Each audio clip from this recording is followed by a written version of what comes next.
Benvenuti a tutti in questa nuova puntata del The Gripe Show in compagnia di Samat.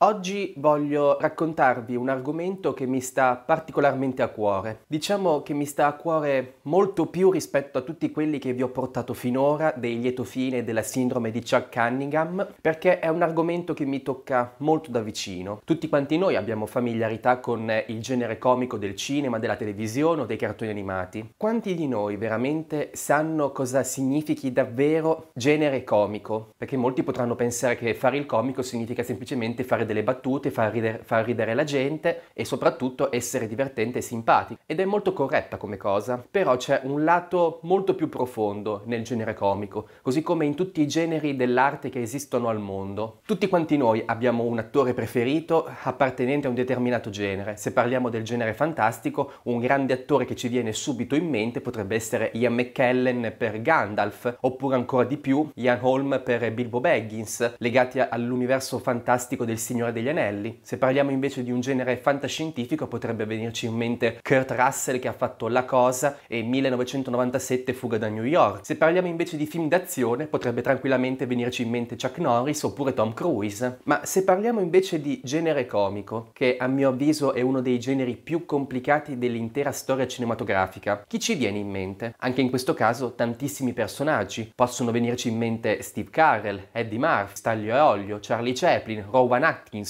Jackie Chan anche. Pure lui è un attore comico, anche se fa film di arti marziali dove ci sono da dare sempre le botte. Però lui riesce ad aggiungere una vena molto forte di comicità ed è per questo che lui è un vero genio. Ma c'è un altro tipo di comico secondo me, il comico che riesce ad insegnare, non soltanto il comico che riesce a far sembrare divertente una scena apparentemente non divertente come appunto fa Jackie Chan, oppure riesce a stravolgere completamente la realtà e far diventare tutto assolutamente comico come invece faceva Rowan Atkinson con Mr. Bean oppure Johnny English, o ancora di più, molto di più, che riusciva a far ridere la gente interpretando tantissimi personaggi sempre legati allo stesso filone di trama come faceva Eddie Murphy. Ma c'è anche il genere comico che insegna tantissimo, insegna molto più dei film di formazione per così dire, oppure dei film fantastici o dei film di fantascienza o i film che vengono proprio fatti per raccontare una storia e dare degli insegnamenti. E a mio parere ci sono soltanto due attori che riescono veramente in questo intento. Ce ne saranno anche di più, ma questi due secondo me sono i più forti in assoluto. Uno è ancora vivo, mentre l'altro purtroppo ci ha lasciati quasi 8 anni fa e ancora il mondo lo sta piangendo. Anche se negli ultimi anni della sua carriera purtroppo era stato quasi completamente dimenticato, ma i suoi film rimangono dei veri capolavori. Sto parlando di Robin Williams e Jim Carrey. Il titolo che ho messo a questo video, Gli insegnamenti del genere comico, non l'ho messo a caso, l'ho messo perché proprio Robin Williams e Jim Carrey hanno uno stile recitativo nel genere comico che veramente è fenomenale. Ma vi faccio qualche esempio. Con Robin Williams voglio citarvi 3 suoi film che veramente hanno avuto un impatto devastante sulla cultura in generale. Sto parlando di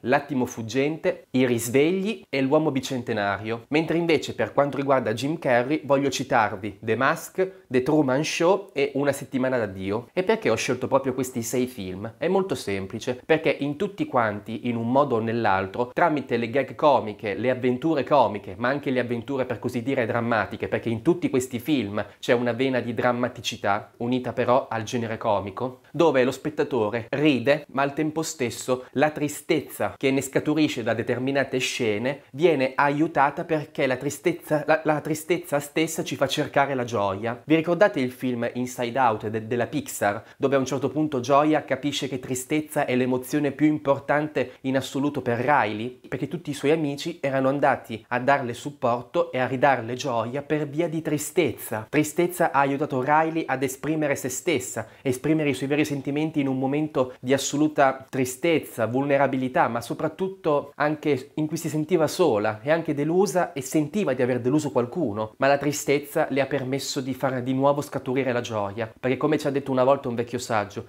la tristezza, se vogliamo, la si può tramutare in felicità, ed è quello che è sempre accaduto con i film di Robin Williams e di Jim Carrey. Nei loro film c'era quasi sempre una vena di tristezza, che però subito dopo accadeva qualcosa che riusciva a ridare la forza di volontà ai personaggi e al tempo stesso anche agli spettatori, facendo ritornare il buon umore. Parliamo dell'Attimo fuggente. L'Attimo fuggente è un film del 1989 dove Robin Williams interpreta Keating, un professore di poesia. Ricordiamo che siamo alla fine degli anni 50. Keating ha un metodo di insegnamento che è completamente diverso da quello di qualsiasi altro professore. Insegna con entusiasmo, insegna facendo battutine, insegna cercando di stimolare i suoi allievi, gli ripete continuamente citazioni di Walter Whitman, gli ripete costantemente il carpe diem, il cogliere l'attimo, e poi tramite tutto quello che può rappresentare una tristezza all'interno di questo college, i metodi molto rigidi, il fatto che tantissimi alunni hanno qualcosa che li fa soffrire dentro, l'entusiasmo e la volontà di Keating di fargli cogliere l'attimo, di fargli sentire dei rivoluzionari del loro tempo, li farà sentire molto meglio. Ci sarà la cosa triste alla fine del video, ovvero il suicidio di uno degli studenti, ma gli studenti saranno loro questa volta a sconfiggere il momento di tristezza di Keating salendo sul tavolo e ricordandogli la frase "Oh capitano, mio capitano". Questo film fa ridere, ma al tempo stesso fa provare emozioni molto pure, fa provare la tristezza che subito dopo si trasforma in felicità, fa provare rabbia che subito dopo si trasforma in compassione, fa provare rigidità che subito dopo si trasforma in volontà e anche in libertà d'espressione. Il film è un'autentica poesia animata e vivente ed è proprio su questo principio che mi sono collegato poi a The Mask. The Mask è un film che è volutamente comico, ma al tempo stesso rappresenta anche un film molto psicologico, perché all'inizio del film abbiamo una scena dove uno psicologo alla televisione dice che tutti quanti noi indossiamo una maschera che può essere quella della nostra vita quotidiana, quella della nostra vita lavorativa, anche della nostra vita scolastica, della vita sociale anche. Magari con gli amici siamo in un modo, quando siamo a casa siamo in tutt'altro modo. E il fatto che il film ci presenti una maschera, tratto dal fumetto omonimo The Mask soprattutto, una maschera che permette al protagonista di cambiare se stesso e di essere proprio tutto quello che in lui è inconscio, è bellissima come cosa. Poi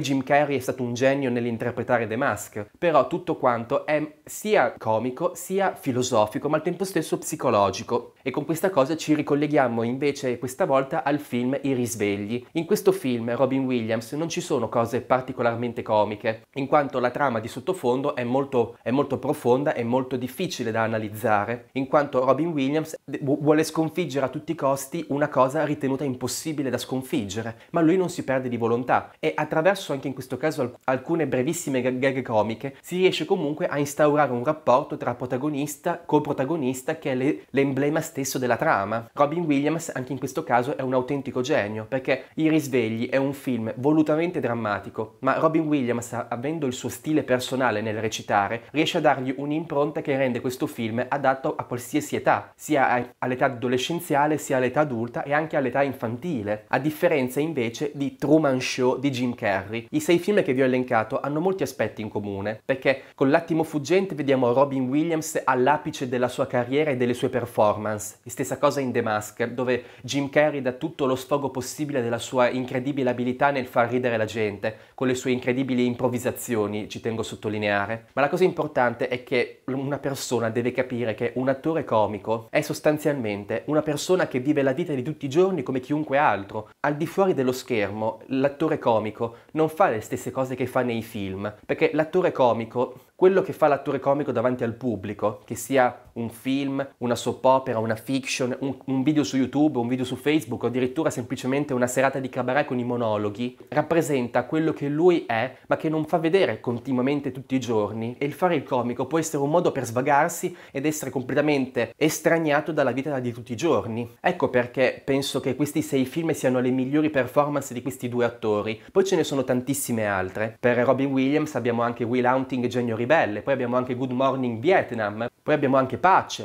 Abbiamo Braccio di ferro dell'80 con Shelley Duvall, tra l'altro, e anche per Jim Carrey stessa cosa. Abbiamo Scemo più scemo, Ace Ventura, abbiamo appunto Truman Show, poi abbiamo una settimana d'addio, poi abbiamo anche Number 23, poi abbiamo anche Sonic. Insomma, abbiamo tantissimi film per entrambi questi attori dove hanno saputo darci la certezza che loro sono dei veri maestri di questo genere. Ma torniamo un attimo a parlare di Risvegli e Truman Show. Nei Risvegli Robin Williams doveva assolutamente rispettare il copione e il genere del film, un genere volutamente drammatico dove però lui riuscì comunque a inserire qualche leggerissima gag comica per rendere il film alla portata di tutti. Stessa cosa Truman Show. Truman Show però lo ritengo il miglior capolavoro di Jim Carrey per un semplice motivo, perché qui lui ci ha dato a intendere che non è soltanto un comico, lui può interagire con qualsiasi tipologia di film, può essere più maschere contemporaneamente. In The Mask lui era un attore comico, in Truman Show invece lui è un attore drammatico che scopre la realtà che gli sta intorno, che la realtà che gli sta intorno è un programma televisivo, niente di tutto quello che ha vissuto, visto, sentito, toccato è reale e lui vuole scoprire la realtà, ma lo scopre solo all'ultimo. Tutto quello che vede nel film sono degli indizi che gli fanno capire che c'è qualcosa che non va, è filosofico, è saggio, perché c'è un personaggio che non riesce ad allontanarsi dalla realtà in cui ha vissuto e quando finalmente lo fa, deve riuscire a convincersi che la realtà che c'è là fuori potrebbe non essere come lui si aspetta, come lui vuole, ma è comunque disposto a correre il rischio per scoprire la verità. La verità va sempre scoperta. Stessa cosa con Robin Williams nel Risvegli e anche nell'Uomo Bicentenario. Nell'Uomo Bicentenario il film, anche in questo caso, non era partito con l'idea di essere un film comico, ma di essere un film drammatico barra familiare, barra fantascientifico, perché qui abbiamo un robot che viene adottato da una famiglia per essere prima un domestico, poi riesce ad evolversi provando emozioni umane fino ad arrivare ad avere un aspetto veramente umano in tutto e per tutto, nell'aspetto fisico, nell'aspetto genetico e anche nell'aspetto morale. Tutte queste cose bellissime che fanno in modo che Robin Williams riesca a dare spazio a un genere di comicità molto più profonda, molto più emotiva e la stessa cosa la troviamo anche in Una settimana da Dio. Il film anche in questo caso è comico barra drammatico barra avventura barra romantico, perché sostanzialmente di cosa parla? Di un uomo che cerca la soddisfazione dalla vita. È un giornalista ma crede che tutto quanto gli stia andando male e la prima cosa che fa è prendersela con Dio. Sostiene di poter fare le cose meglio di lui e quando gli vengono dati gli stessi poteri di Dio, lui li utilizza per poter migliorare la sua vita e poi decide di fare del bene al prossimo, ma si rende conto che tutto quel potere non può tenerlo lui e che rischia di fare solo dei danni e che il potere che sta avendo rischia di fare più male che bene se non lo controlla, nel modo corretto. E alla fine con quella bellissima scena di Jim Carrey e Morgan Freeman che sono nello sfondo bianco dove Jim Carrey dice una vera e propria preghiera, capiamo che l'unico modo per avere soddisfazioni dalla vita è prendere la vita non con serietà, non con rigidità, ma prenderla con più entusiasmo, essere contenti di quello che si è riusciti a creare con le nostre sole forze. E già come era successo con The Mask e poi con Truman Show, Jim Carrey tra una gag comica e un momento di frustrazione utilizza la frustrazione per far risultare le scene successive che rappresentano per lui delle soluzioni ai suoi problemi, le fanno sembrare più comiche. Per esempio la bellissima scena dove lui va negli studi televisivi e c'è il suo diciamo arcinemico che fa un servizio, lui utilizza i poteri di Dio per farlo sembrare un idiota. Lui è frustrato da questa cosa, utilizza i poteri per farlo sembrare uno sciocco e fargli fare una pessima figura. Questa è un po' una scena di vendetta, però risulta molto comica. Quindi questo è il motivo per cui ritengo che Robin Williams e Jim Carrey siano sì degli attori comici, ma al tempo stesso siano due dei migliori attori del mondo, perché non solo riescono a spaziare in tantissimi campi del genere cinematografico, dal comico al drammatico, al romantico, al fantascientifico soprattutto, riuscendo volta per volta quasi ad avere una reincarnazione delle loro stesse emozioni. Ritengo veramente, ragazzi, che il genere comico sia uno dei generi più difficili da interpretare, perché uno non può limitarsi a fare soltanto delle battute, deve riuscire a raccontare la realtà in cui si ritrova a vivere, prendendola in un modo che sia arrivabile a tutti, che possa insegnare a tutti ed essere coinvolgente per tutti, perché sono cose reali che possono succedere tutti i giorni, esattamente come fa uno scrittore fantasy, che prende ispirazione per le sue trame guardando semplicemente fuori dalla finestra. Questa è la cosa bella dell'arte e del saper creare basandosi sulla realtà, perché la realtà può regalarci molte più cose di quante noi ne possiamo vedere e chi fa il comico secondo me è molto più sensibile alla realtà rispetto a tantissime altre persone. Quindi possiamo dire che i film di Robin Williams e Jim Carrey rappresentano la realtà nel modo in cui chiunque dovrebbe prenderla, affrontare le problematiche con un sorriso e sconfiggere la realtà trovando il modo di riderci sopra. Quindi ragazzi, A mio parere questo è il motivo per cui Robin Williams e Jim Carrey sono i due attori migliori in assoluto per il genere comico che siano mai esistiti e i loro film non passeranno mai di moda. Grazie mille per aver seguito questo video ragazzi, spero che anche voi amiate Robin Williams e Jim Carrey. Fatemi sapere qua sotto nei commenti qual è il vostro film preferito di questi due attori. Per me resteranno sempre L'attimo fuggente e Una settimana da Dio. Questo era il The Gripe Show con Samat e noi ci vediamo la prossima volta sempre qui per nuovi mirabolanti argomenti. Ciao ragazzi!